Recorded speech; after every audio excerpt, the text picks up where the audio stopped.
Here for a ticket to the show? What show's on right now? Today, the Ghastly Serenade.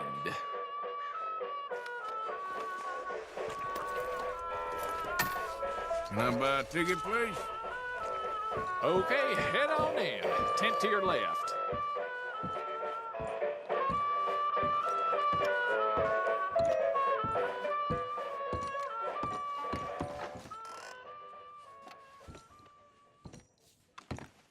Greetings and salutations, gentlefolk. This here's the story about a young couple from the village of Annisburg that was courting a few years after the Revolutionary War. Courting in the woods, as you know young people want to do. Stealing away all sneaky-like. Girl by the name of Ethel Beauchard snuck out of the parlor one evening just as soon as her mother went out to hang clothes on the line from the washing. She met up on the road by her farm with a boy by the name of Eugene Hutton. Now, the Hutton boy was an athletic chap, liked boxing, fishing, and swinging Indian clubs. It's quite singular to the story that he didn't seem all that inclined to go to war in the preceding years leading up.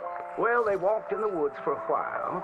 Pretty soon they lost their bearings and no longer knew the north from the south, nor east from west neither. Then they heard a low moaning sound. What's that terrible noise? She said, all a-tremble. Must be a sick calf looking for its mama. They've been known to bawl like that. Let me take a look, said Eugene. Well, old Eugene went and disappeared around a tree, came out the other side, and gave her a terrible fright. Boom! She let out a shriek, then went to chastising. You should be ashamed of yourself, Eugene Hutton, she said. Instead of giving a girl protection, you go carry on acting foolish and fresh like the Queen's prize jester. But right then and there, a chilly wind blew through and knocked off Eugene's hat. I need to get back home. My mama has a terrible temper. She's like to stomp up and down if she finds out we're missing. She is a fair, stout woman, Eugene noted. But just then, before this couple of miscreants could head home, they heard the sound of heavy wheels, groaning, and people marching. The cacophony grew closer and closer, and through the fog they could make out the shapes of ghost horses pulling spectral cannons, and dead soldiers marching as if their graves could no longer contain them, each wearing a vile red coat. You will pay for your moral transgressions, the dead soldier howled, and cut his head clean off. Miss Beauchard shrieked in horror as Eugene's head landed right in her hands, his eyes still darting about, attempting to discern what horror had transpired. Little Miss Ethel Beauchard ran as fast as she could, stumbling and getting caught on trees as she tore through the forests, terrified for her life, the dead soldiers marching after, hungry for blood. When she returned home, she told the people of the village that an army of the dead had taken Eugene within the confines of the fog.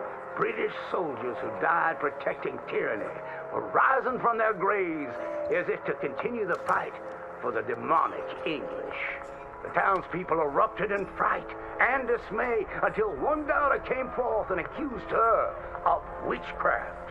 She raised the dead to murder that boy for his pursuit of unwanted advances, he said. So she too must perish. And that very night, they put her to the stake and burned her dead. Now let that be a lesson to you young ones not to go courting in the woods, in case the English lurk there still.